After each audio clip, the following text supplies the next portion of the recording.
हमारी लखनऊ में इस समय है, जो गंगा जमुनी तहजीब का शहर है। अब आइए जानता हूँ, हमारे साथ कुछ समाज सेवी भी हैं, ईद के अवसर पर उनके विचार जानते हैं। जी धन्यवाद जी। समाज में जो आजकल अराजक तत्व फैले हैं और उसको अमन चैन के लिए आप क्या संदेश देना चाहते हैं इस त्यौहार में? देखिए, हमारे यहाँ हिंदुस्तान में, इंडिया में जो हमारे यहाँ त्यौहार होते हैं, ये हम लोग त्यौहार सब मिलजुल के मनाते हैं। और चाहे वो ईद का हो, चाहे होली हो, चाहे दिवाली हो, हम लोग सब लोग मिलजुल के ही मनाते हैं और एक अरसे से मनाते चले आ रहे हैं। चाहे किसी की बादशाहियत रही हो, चाहे किसी का शासन रहा हो हिंदुस्तान में, हम लोग मिलजुल के मनाते चले आ रहे हैं। इसको चाहे कोई भी ताकत, चाहे बीजेपी की ताकत इसको तोड़ना चाहे या जो भी कट्टरपंथी इसको तोड़ना चाहे तो तोड़ने के नाकामयाबी मिलती रहेगी। और आज भी देखिए, आज भी जिस तरह से शहर में मनाई जा रही है हमारे यहाँ लखनऊ में, उसी तरह से मेरे ख्याल से पूरे हिंदुस्तान में मनाई जा रही है। एकता का योगी सरकार इस समय कैसी है आपके लिए? योगी सरकार तो आप देख ही रहे हैं। बाकी आप भी मीडिया वाले ही कुछ नहीं दिखाते हैं जो कि दिखाना चाहिए। और इस टाइम क्राइम का रेट बढ़ा हुआ है जो मीडिया वाले दिखा नहीं रहे हैं, मीडिया वाले छुपा रहे हैं। अब क्यों छुपा रहे हैं मीडिया वाले, क्यों छुपा रहे हैं, ये तो वही बेहतर समझ पाएंगे। लेकिन जो इस वक्त की सरकार है, बहुत शर्मनाक सरकार है। बहुत शर्म आनी चाहिए उत्तर प्रदेश में लोगों को कि इस तरह की सरकार बना रहे हैं। कोई उसको तो डेमोक्रेसी बोल ही नहीं सकते कि इस शासन में कोई डेमोक्रेसी नाम की चीज़ ही नहीं है, डिक्टेटरशिप चल रही है। समाज सेवियों से और भी लोग बैठे हैं, आइए राय लेते हैं कि ईद के अवसर पर आप समाज को क्या संदेश देना चाहते हैं? मेरा नाम देवेंद्र प्रताप सिंह है। मैं उत्तर प्रदेश कांग्रेस कमेटी में प्रवक्ता के रूप में काम कर रहा हूँ। मैं कहना चाहता हूँ कि ईद हमारे हिंदुस्तान की गंगा जमुनी तहजीब की, भाईचारे की, शांति के, सौहार्द के, प्रेम की, उल्लास का त्यौहार है। जो त्यौहार का हम सभी देशवासियों को पूरे साल भर बहुत बेसब्री से जुलूस के साथ इंतज़ार होता है। जब भी ये त्यौहार आता है, पवित्र पाक रमज़ान का जो महीना होता है, हमारे रोज़ेदार एक बहुत ही कड़े, इतने कड़े व्रत के बाद जो पूरा, चाहे वो धूप हो, चाहे वो पानी हो, चाहे जो मौसम हो, उसमें एक महीने जिस तरीके से वो व्रत रह करके और रोज़ेदार उसके बाद में जब ख़त्म होता है पूरा रमज़ान का महीना, तो ईद को मनाया जाता है। उसको सभी जात धर्म मजहब संप्रदाय के लोग बहुत खुलूस के साथ, बहुत जिंदा दिली के साथ, बहुत प्यार और मोहब्बत के साथ मनाते हैं। मैं समझता हूँ कि आज के ईद के अवसर पे मैं देशवासियों को, प्रदेशवासियों को यही संदेश देना चाहूँगा कि जो समाज में आज कुछ शरारती लोग, कुछ अराजक लोग, कुछ सत्ता लोलुप लोग जो इस समाज के गंगा जमुनी तहजीब को, भाईचारे को, विश्व बंधुत्व को, जिसके लिए आज हिंदुस्तान दुनिया के सबसे लाजवाब देशों के रूप में जाना जाता है, ये हमारा लोकतंत्र, इतना ज़बरदस्त लोकतंत्र जिसमें सभी जात धर्म मजहब संप्रदाय के लोगों को पूरा हक है।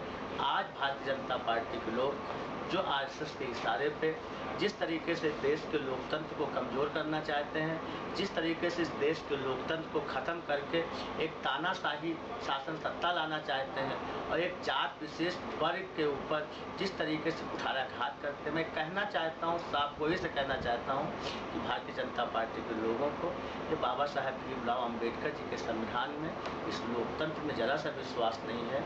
ये मुस्लिम विरोधी लोग हैं, ये दलित विरोधी लोग हैं, ये बैकवर्ड विरोधी लोग हैं, ये किसान विरोधी लोग हैं।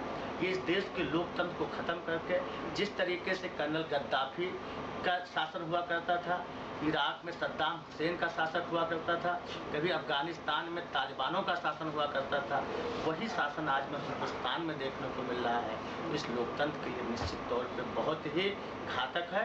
मैं कहना चाहता हूँ भारतीय जनता पार्टी के लोगों को, मैं संदेश देना चाहता हूँ कि आप आ जाएँ। जो आपने जनता से झूठ बोल के, जुमलेबाजी करके, लफाजी करके आपने जो सत्ता जनादेश पाए हो, चाहे वो ईवीएम हाईजैक करके आप पाए हो, आप उसका सम्मान कीजिए। आप ईवीएम का तो लोगों ने बड़ा तरह तरह की टिप्पणी की कि कहा कि आप चैलेंज करते हैं कि ईवीएम पर आप जो है मिशन बोल के आप देखिए, ईवीएम को जो है सही ठहरा रहे हैं, गलत मौका इलेक्शन जिस तरीके से भारतीय जनता पार्टी की मोदी की सरकार ने हमारे देश के महत्वपूर्ण संवैधानिक संस्थाओं पे जो एक हमला कर रहे हैं, उनको कुंद बना रहे हैं, उनको कमज़ोर कर रहे हैं, उसी में एक इलेक्शन कमीशन हिंदुस्तान का है, जो आज तक सीमा पर जो पाक की नापाक हरकत है, आज सऊदी में जिस तरह से इस ईद के अवसर पर जो है नापाक हरकत किया, मोटार दाग रहा है। आज मैं कहना चाहता हूँ भारतीय जनता पार्टी की सरकार बहुत कमज़ोर सरकार है, बहुत बुज़दिल सरकार है। आज हालात इतने ख़राब हैं कि जो सीमा पे जो अलगाववादी रोज़ पाकिस्तान के नारेबाजी कर रहे हैं, हिंदुस्तान के खिलाफ बातें कर रहे हैं, और उन अलगाववादियों पे हम रबड़ की गोली चलाने की हिम्मत नहीं कर पा रहे हैं। और हिंदुस्तान के किसान जो अन्नदाता है, जो अनाज पैदा करता है, जिससे हम जिंदा रहते हैं, और उनके ऊपर सीधे बुलेट की गोली भारतीय जनता पार्टी की सरकार चलाने का काम करती है। कर्ज माफी की बात कर रहे थे, कितना कर्ज माफ हुआ? भारतीय जनता पार्टी के लोग झूठ है, ये सरकार झूठ है। जिस तरीके से हमारे मित्र मुदस्सिर भाई ने कहा, उत्तर प्रदेश में जराइम कायम है, जंगल राज कायम है। ये बहुत लंबी लंबी बातें करते थे, कानून का राज लाएंगे, ये करेंगे, वो करेंगे, केवल झूठ बोला है, जनता से वादा खिलाफी किया है। इन्होंने किसानों, कांग्रेस की हमारी सरकार थी, मैंने 80,000 करोड़ रुपए किसानों के कर्जे माफ करने का काम किया था। ये आज कहा है 36,000 करोड़ रुपए कर्जे की माफी किया, आज तक इन्होंने जियो नहीं पास किया है। और इनका खुद भारत सरकार का वित्त मंत्री, जो मोदी के बाद दूसरे नंबर का सबसे ताकतवर मंत्री है, वो कहता है कि किसानों के लिए मेरे पास कर्जे माफ करने के लिए पैसे नहीं है, वो 1,40,000 करोड़ रुपए उद्योगपतियों के माफ कर देते हैं। ये कहना चाहता हूँ, जो मेरे मित्र मुदस्सिर बबलू जी ने कहा है, ये सच्चाई कहा है कि चंद 10 उद्योगपतियों के हाथ में और 10 मीडिया, हम सारे मीडिया वालों नहीं कहते हैं, बहुत सारे मीडिया वाले निष्पक्षता के साथ, ईमानदारी के साथ अपना काम करते हैं, लेकिन तो चंद मीडिया हाउस जो मोदी और जो गौतम अडानी के इशारे पे मोदी के लिए काम कर रहे हैं, वो बिके हुए हैं। उनको दिखाने की हिम्मत नहीं पड़ रही है, जो लोकतंत्र के चौथे स्तंभ का अपमान कर रहे हैं। इसको मैं ये कहना चाहता हूँ, आप लोग स्वतंत्र पत्रकार हैं, मैं पत्रकारों की बहुत इज्जत सम्मान करता हूं, और हमेशा देश जब कमजोर हुआ है, जब देश की लड़ाई, आज हालात बद से बदतर हिंदुस्तान के हो रहे हैं, आपकी बड़ी जवाबदेही है, आपकी बड़ी जिम्मेदारी है कि इसको हिंदुस्तान को संवारने के लिए दोबारा वो हिंदुस्तान को जो 100 साल उन्होंने पीछे 3 सालों में कर दिया है, दोबारा इस हिंदुस्तान को मजबूत बनाने के लिए आप लोग हिंदुस्तान की जनता का, आवाम की आवाज़ बने, और इस जो है नाकाम सरकार को, ये जुमलेबाजी वालों को, सरकार को, ये वादा खिलाफी करने वाली सरकार को, ये जो धर्म के नाम पे लड़ाने वाली सरकार को उखाड़ फेंकने के लिए आप साथ दें, ऐसी मेरी अपील है आपसे।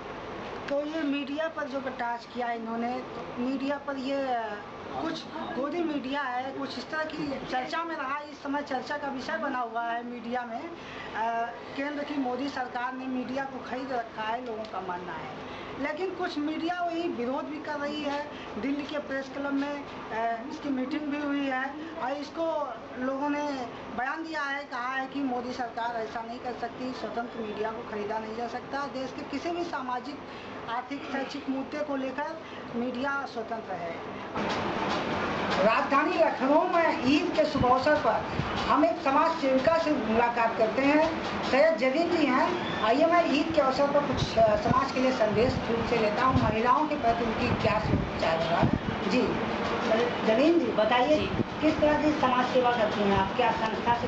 सबसे पहले तो पूरे देशवासियों को मेरी तरफ से तहे दिल से ईद की हार्दिक शुभकामनाएं। और ये एक ऐसा त्यौहार है, देखिए, कि सबको मिलजुल के मनाना चाहिए, और ये त्यौहार सब लोग मिलकर, सभी धर्म के जो लोग हैं सब मिलकर मनाते हैं। और ये एक संदेश देकर के जाता है कि जब हम 30 रोज़े रखते हैं, तो 30 रोज़े रखने के बाद एक अल्लाह की तरफ से एक तोहफा, ईद की तरह, ईद की मतलब दिन की तरफ से हम लोग को नवाजा जाता है कि ईद के दिन आप खुशी मनाइए।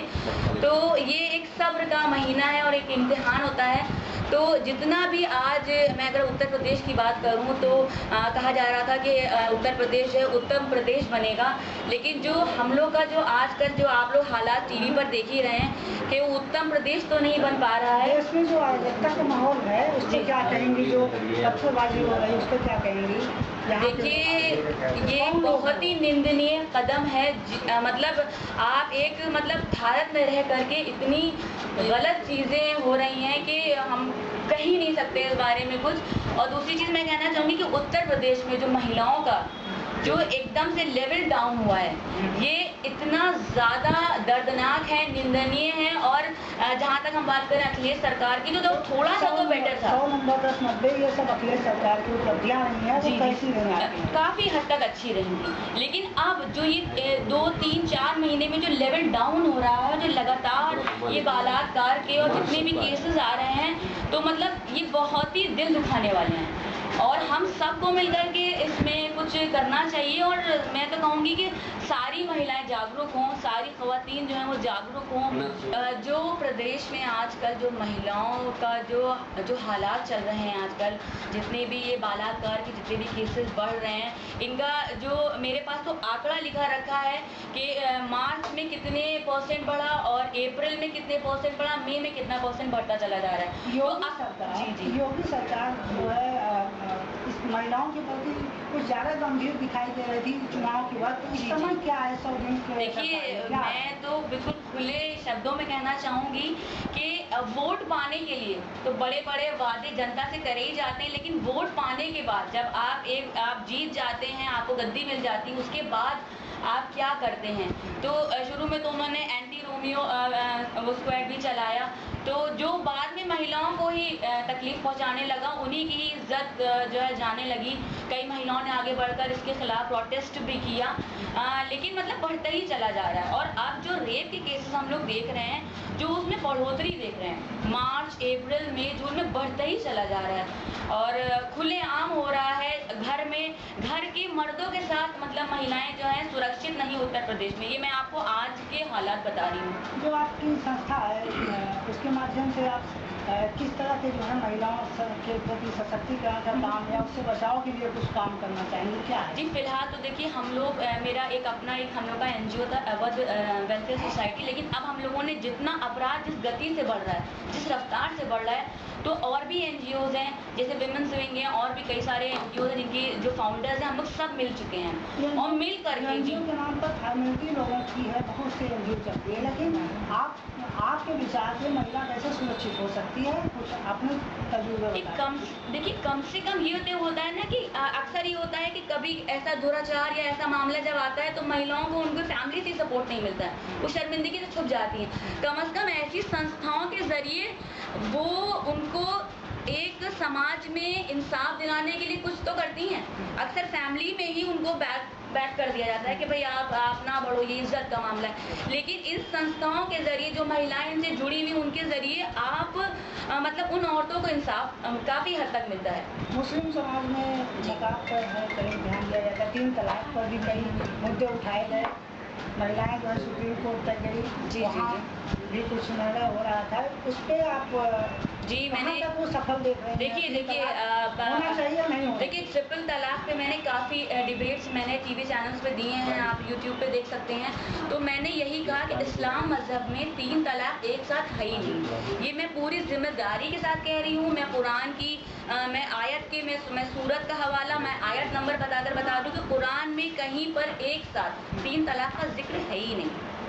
अलग अलग दर्जों में दी गई, उसके अलग रूल्स हैं, अलग कंडीशंस हैं, और उसमें वो होती है तलाक, लेकिन एक साथ का जिक्र है ही नहीं। तो सरासर ये गलत है। और मेरा तो कहना है कि सुप्रीम कोर्ट को फ़ौरन इस पर हम लोग को देखिए, अगर कहते हैं ना कि हमें पूरा जो एक भरोसा है हमारी जूरी सिस्टम पर है, हमारे जस्टिस पर है, हमारे सुप्रीम कोर्ट पर है, तो जो भी फैसला करेंगे वो हमारे लिए सर्वमान्य होगा। समाज में जो है महिलाओं की नकाब के प्रति क्या सोच है?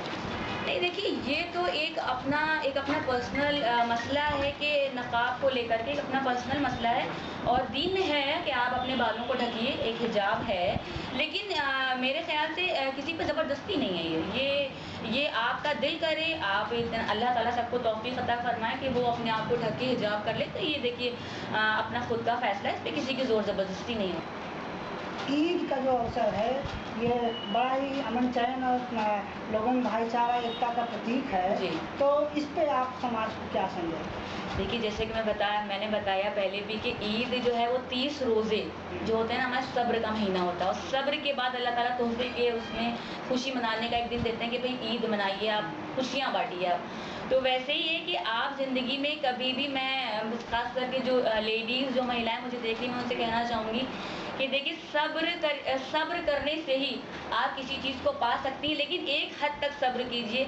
ऐसा नहीं कि उस सब्र की हांडी में आप पिसती चली जाएं और आवाज़ ही ना उठाने पाएँ और आपका जो इज्जत और वक़ार है वो कुचल दिया जाए, ऐसा भी नहीं है। लेकिन हाँ, ये है कि सब्र ज़रूरी है। सब्र के बाद जो खुशी मिलती है वो कहते हैं ना, खुदा की तरफ से होती है वो खुशी। और ये ईद तो हम सबका त्यौहार है और सब मिलजुल के ही मनाते हैं।